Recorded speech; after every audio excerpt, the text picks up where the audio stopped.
これが長者宮司の大体のあらすじです。今回はその解説をします。この仏教のいつでも人々のそばにあるという思想はとても誇るべきことではないかというふうに感じています。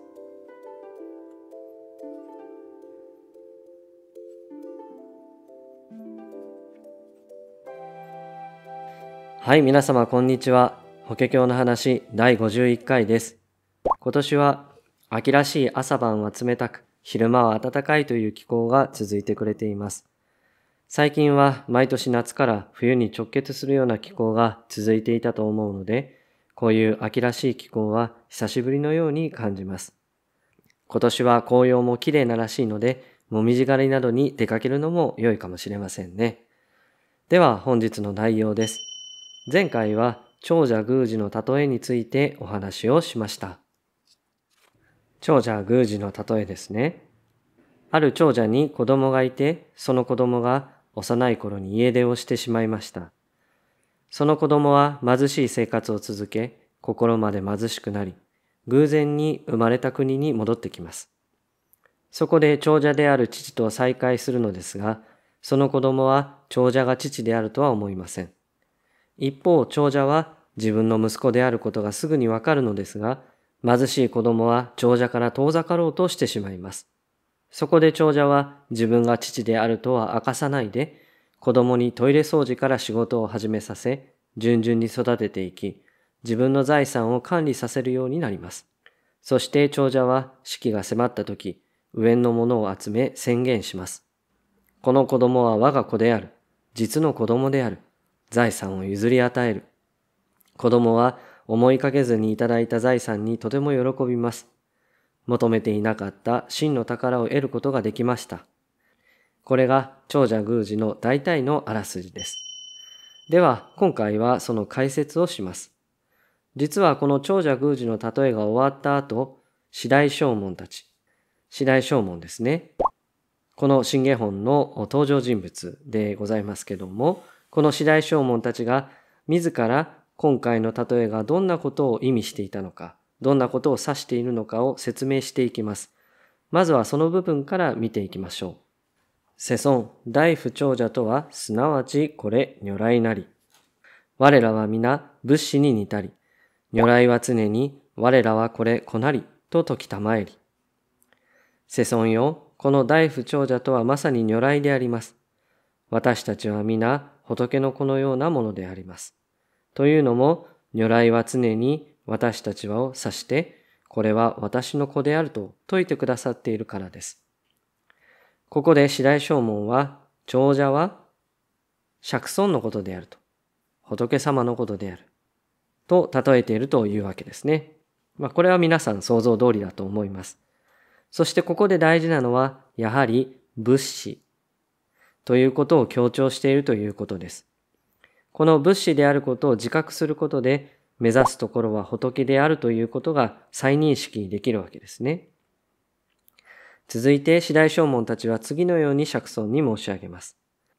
自分たちは当初、この自分たちの住む世界に充満する苦しみが原因で苦悩を受け、心が迷い、物事を正しく捉える知恵もないので、小さな教えに執着していたというわけですね。釈尊はそんな私たちに対して物事をよく考えて、処方についての間違った考えという汚物を取り除くように仕向けてくださいましたと。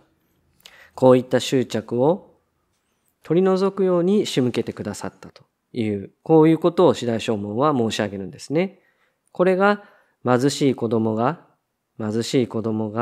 自分を取り戻すためにトイレ掃除から始めた。そういったことに例えられているわけです。ですから、貧しい子供はもちろん、四大将門のことを例えているわけですね。ところが、この貧しい子供は、それなりに得た賃金で満足していて、自分の状況を改善しようとしなかったというようなことが比喩の中で出てきました。これは、四大将門たち、二乗たちが、自分たちが悟った教えに執着して、仏様が示してくれる真の教えに近づこうとしなかったことが例えられているんですね。ですから、釈尊は二乗たちがまだまだ卑しい欲望に執着して小さな教えを求めていることをご存知であったので、その時には妙法蓮華経という真実の教え、このお経文の中では、如来の知見、法蔵の分とこう出てくるんですけども、そのことを示さなかったというんですね。で、これは貧しい子供に対して長者がすぐに自分の財産のことを伝えなかったというところに例えられているわけです。なので、四大聖門たちは次のように釈尊に申し上げます。世尊は方便力をもって如来の知恵を説きたもうに、我らは仏に従い立て祭りて、涅槃一日の果を得て、もって大いに得たりとなして、この大乗において、死具あることなし。世尊は巧みな教家の手段、方便力ですね、を用いて、如来の知恵を分別して説いてくださいましたのに、私たちは仏に従い申し上げて、一日の賃金分の平安を得て、非常に数多くのものを得たと思い込んで、大乗の教えを志し、それを求めようとすることはなかったというわけですね。ここでも先ほど出てきたように、自分たちは自分たちの悟ったことに満足、執着してしまっていたと四大聖門は言うわけですね。で、そして四大聖門たちはそれが悪いことだと思ってはいなかった。周りから見ると、それは悟っているというより、自分の悟ったところに執着する頑固な人たちにしか見えなかったんです。しかし、それに本人たちは気づいていなかったんですね。それは端的に言えば、先ほどにも出てきましたが、自分たちが、我らは真にこれ仏師なりと知らず、私たちは自分たちが仏の真の子供であることを知らなかったからですと、こう釈尊に申し上げるんですね。そしてそんな四大聖門たちに対しても釈尊は惜しむことなく教えを説き続けてくれたわけです。今我らまさに知れぬ。世尊は仏の知恵において臨弱したもうところなしと。今私たちは心から世尊は仏の知恵において決して物惜しみなどされないということを知りましたというわけですね。人々を救うためにありとあらゆる手を尽くす仏様の慈悲が現れています。理屈や道理はもちろん、結局のところ仏様の慈悲というもの、一切衆生を救っていくというその覚悟のところを四大聖門たちはこれまでいまいち分かっていなかったということがあるんですね。ところが法華経の真意を悟ったときに、本当の意味での自分たちの成仏ということが見えてきたんであろうというふうに思います。この慈悲は仏様のすべての振る舞いの真髄と言えるものだと思います。以前にも死無良心ということを動画の中で話していますが、相手を慈しみ、悲しみに寄り添い、喜んでそれを行い、見返りを求めない。なぜそんなことを仏様はしてくれるのか。それが私たち衆生は仏師だからということですね。我がこのごとく私たちを導いてくれさるというのが、この慈悲の現れということになるわけでございます。ここまでが四大聖門自身がこの長者宮司の例えが何を表しているのかを釈尊に申し上げてきた部分になります。この後、四大聖門の中の一人である摩訶迦葉が代表してもう一度この長者宮司の例えのこの一連の流れを下をもって、今までのことを釈尊に申し上げていくんですね。ここではこの下の部分は割愛をさせていただきまして、その代わり前回の動画の中で話した長者宮司の例えの中で注目点を、私が個人的にでございますが、注目した部分をもう少し説明したいと思います。まずはこの部分。しかしそのことをただ自ら思惟して心に悔恨を抱く。ただ自分一人の胸にしまい込んでいつも悔やみ悩んでいましたとあるんですね。この部分は長者が子供のことを思い悔やみ悩んでいたという部分ですね。長者は仏様ですが、よくある質問で、仏様は全く思い悩むことはないのかといえば、そうでもないわけですね。むしろ積極的に衆生のために思い悩んでいる姿がお経文の中で示されたりします。それは先ほどの慈悲が現れていることもありますし、もちろん仏様は自分を見失ってしまうように思い悩むことはないわけですね。その点私たちは自分自身の三毒によって思い悩むわけでございますから、そこは仏様のその思い悩む分とは違うわけでございます。しかし、仏様というのは私たち、衆生を導くためには思い悩んでくれる、そういう慈悲のある方であるというのが仏様のその姿なわけでございます。次にこの部分ですね。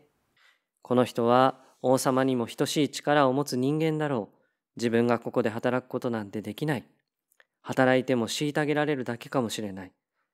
この子供は単純に貧乏になった、貧しくなったというわけではなくて、心まで貧しくなってしまったようなんですね。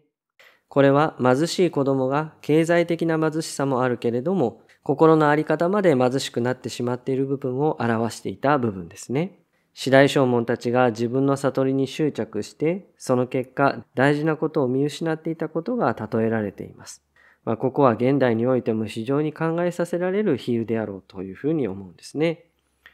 経済的に貧しいということはとても大変なことです。生きるか死ぬかの問題に直結するようなこともあるからですね。でもだからといって、本質的に豊かに生きるということは、では経済的に富めるもの、貧しいものによって違いがあるかというと、そうでもないということをつくづく実感するようになってきました。経済的に豊かな人でも何かに追われ、いつも眉間にシワを寄せて生きている。貧しくても小さな楽しみを大切にして心豊かに生きている。そういったことがあります。最近北欧の方のライフスタイルが流行っているようですが、あちらの方たちの実際の生活はとても質素だということを聞いたことがございます。あるもので生活する。今あるものを大切にして過ごす。そういう生活スタイルなんだそうなんですね。もちろん貧しくていいんだということを言ってるわけではありません。ただ、豊かに生きるということは、私たちが思っている以上に経済的なものとは違うところにあるということを意識することも大切なんではないかなというふうに思うんです。この宮司が貧しさというものが、その経済的な貧しさはもちろん、心の面の貧しさを抱えてしまっていたところが、自分の境遇を変えていくことができなかった、そこに由来するということをですね、この長者宮司の例えの中でも大事な部分として説いているのではないかなというふうに思います。次はこの部分です。ちょっときに長者はその子を誘い入れようと考え、巧みな狂気の手段を用いて、少し疲れた様子の従者を2人使わせ、貧しい子に2倍の賃金を払うから、これは長者が貧しい子供に仕事を始めさせるために従者を2人使わせる部分です。この少し疲れた様子のとあります。これは経文の中ではもっと疲れた感じで非常に表現されているんですが、多分勢いのある従者だと貧しい子供がビビってしまうであろうからと。少し元気のない人を従者に選んだという、そういうことなんですね。仏様の気遣いの凄さというか、心配りの深さを感じますが、ちょっと面白い場面だなというふうに思いました。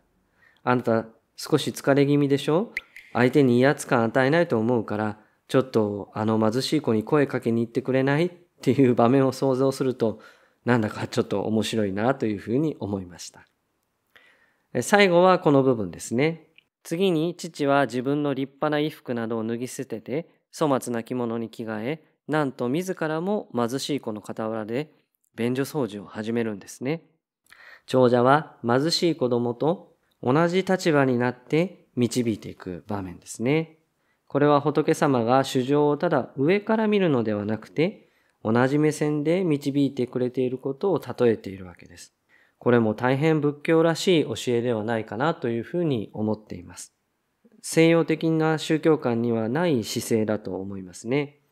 で、こういった救済のあり方の違いというのは多くの部分で文化的な影響も与えているというふうに思うんです。ちょっと話がもしかしたらこれ遠いかもしれませんけど、西洋の人から見ると日本の会社の組織はとても強固なものに見えるそうなんですね。それを感じる一つの特徴として、その会社の社長が社員と同じ作業服を着て、同じ食堂で食事をとっている姿に、西洋の経営者はとても驚いたと言うんですね。西洋の経営者は絶対にそんなことをしないというらしいんです。日本人は上に立つ人ほど実るほど神戸を垂れる稲穂かなというこういうことわざもありますが、人々の近くにいることが求められますし、そうしようとしますね。こういった姿というのは、絶対的な神がいて人々を救うという宗教観と、人々の中に寄り添い、そこに仏様もいて、一緒に仏になっていこうとする宗教観の違いが影響していると思えるんですね。こちらは西洋的なもの、西洋的な宗教観ですね。こちらは仏教的な宗教観です。先ほどの社長のあり方のように、西洋の経営者はどちらかといえば上に立って導いていくんだと。しかし、日本人は非常に仏教的な感覚をよく影響を受けておりますので、社長はみんなと同じ場所にいて、より良い経営を目指していくんだと。こういったところに影響を受けているんではないかなというふうに思うんですね。そして、この仏教のいつでも人々のそばにあるという思想は、とても誇るべきことではないかというふうに感じています。ということで、長者宮司の例えの中で、私が気になった注目点をいくつか挙げてみました。皆様それぞれ気になる場所があったと思います。それぞれじっくり考え深めていっていただけたら嬉しいですね。さて、四大正門の中の摩訶迦葉が長者宮司の例えを下で申し上げた後、ここから次のように宣言します。我らは今、真にこれ正門なり、仏道の声をもって一切をして聞かしめんと。私たちは今、本当の意味での正門となりました。仏になる道の声をすべての衆生に届けようと思います。ここで四大正門たちは自分たちが何者であるかをしっかりと悟るんですね。で、これは次の薬草湯本第5につながっていく宣言になります。これに関してはまたそちらに入ったところで話をしていきたいと思います。そして四大正門は仏の恩がどれだけ深いかを釈尊に申し上げていくんですね。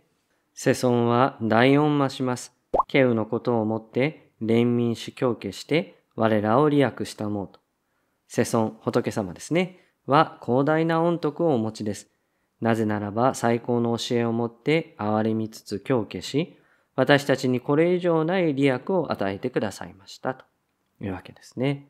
知恩、報恩とも言いますが、自分たちがいただいている恩に本当の意味でその人が気づけたとき、恩を与えてくれるものの偉大さがわかるんだと思うんですね。